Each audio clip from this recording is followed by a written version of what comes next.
those temporary periods of insanity peculiar to women. Oh, so no. I think that model way back then, they actually were letting women know that you might want to use this for PMS. Right.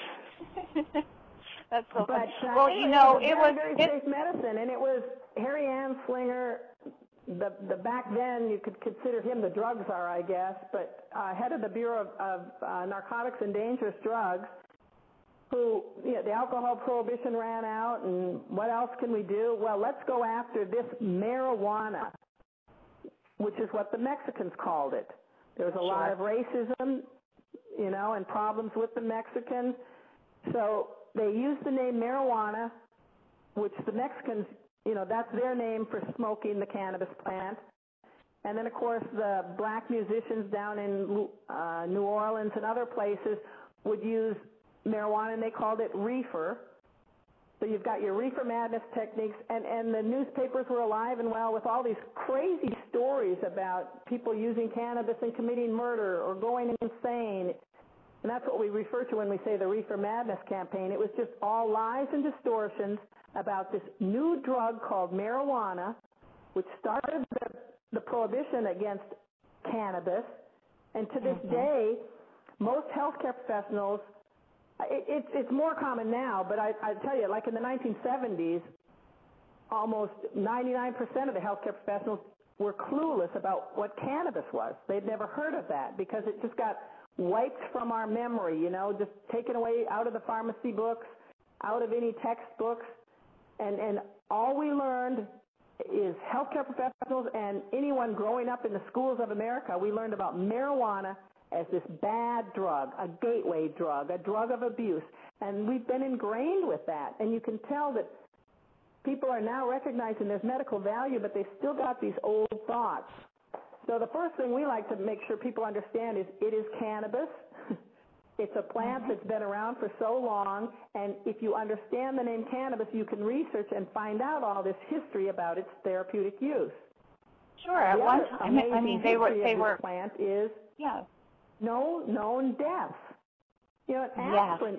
We lose about 120 people a year can die from aspirin problems, whether it be bleeding or other problems caused directly by aspirin. Tylenol can, you know, destroy a liver and lead to overdoses on people who, you know, take a little too much Tylenol on a regular basis. Those are over-the-counter drugs that can kill you. Here's cannabis made in this very little category, Schedule I drugs, forbidden drugs, and it cannot kill a person. It's a plant. It not only has good therapeutic value, the oil from the plant is highly nutritional. Everything about this plant is good, and yet we can't have it. It absolutely makes no sense. From, you know, and thinking of Mother's Day, and mothers as parents are often the ones responsible for, you know, taking care of the kids and treating whatever little minor health problems occur, you know, treating that on a daily basis and bringing them into the healthcare system when something looks a little bit more serious. And mom thinks, you know, we need more help with the child, whatever. You know, here's cannabis, a medicine, again, that was available.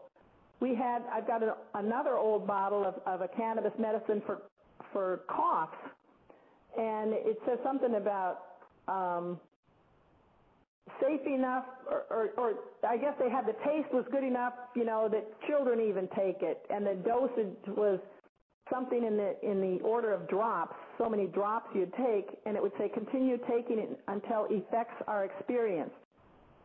So back in the day, they knew it was safe enough for children to use.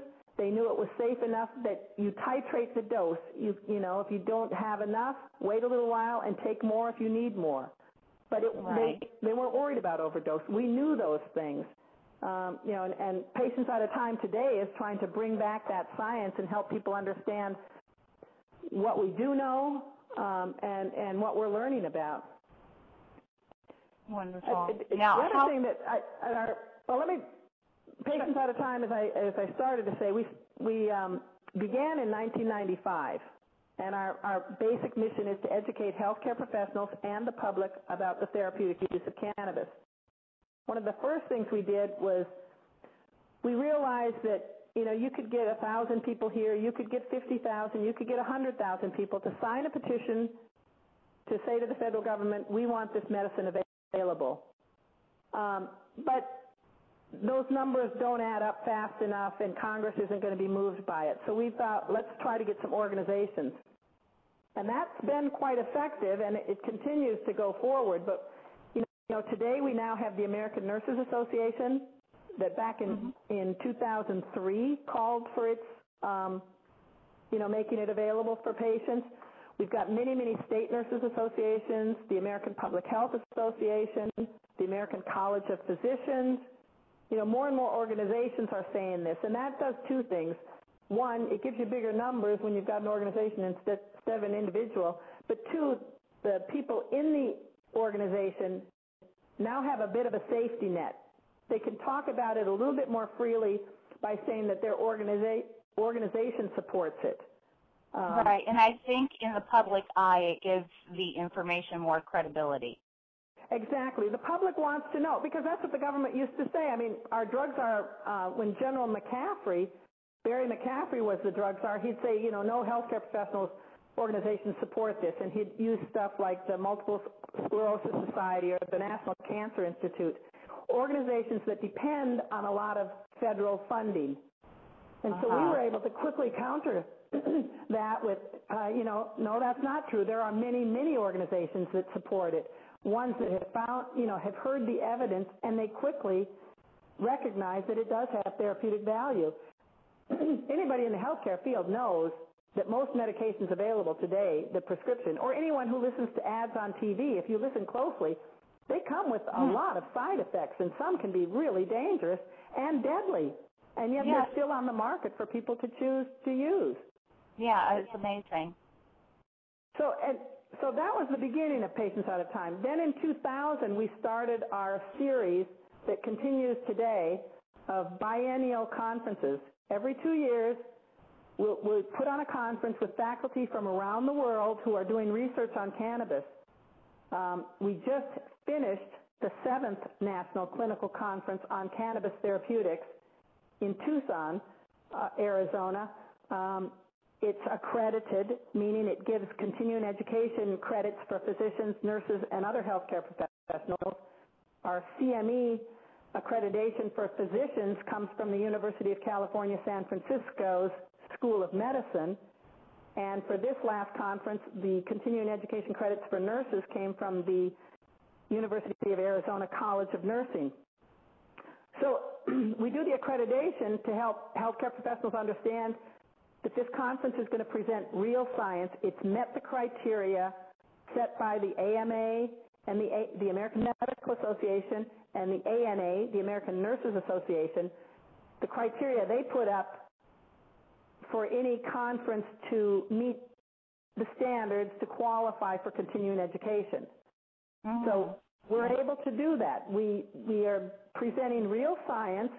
They see that, so they give us the accreditation, and that means that any healthcare professional coming to the conference is getting their continuing education credits. Now, the good news is, and again, I would hope all listeners pay attention to this, that our conferences are all videotaped. And this conference, the 2006, the 2008, and the 2010 are online now, available for any healthcare professional to go on and watch the DVDs, watch these, all of the presentations, and they can still earn continuing education credits. And the one we just completed, the 7th one that we completed in Tucson, will be up on the internet as well. And people can access that by going to our website, Patients Out of Time's website, which is www.medicalcannabis.com. Going to that website, and on the left side, there's a spot that says continuing education, and if someone clicks on that, it takes them directly to the University of California, San Francisco's online continuing education site with the marijuana course. So they don't have to go to the UCSF site and search for the course. If they go through our website, it'll take them directly to the site. They can sign up, take the course, and earn CMEs. So, this information just really needs to get out there. And I stress to everyone, you should expect your healthcare physician to understand, or healthcare provider, whether it be a nurse practitioner, PA, or physician, or a doctor of osteopathy, whoever it may be, that they really need to be educated on this. This last conference, rather than focusing on cannabis, we focused on the endocannabinoid system. And that's new science. The first discovery of cannabinoid receptors in our brain happened in 1988. They discovered that we actually make a cannabinoid in 1992. Okay. Now today, we've learned that we don't just have these receptors in our brain, we have them all over our body.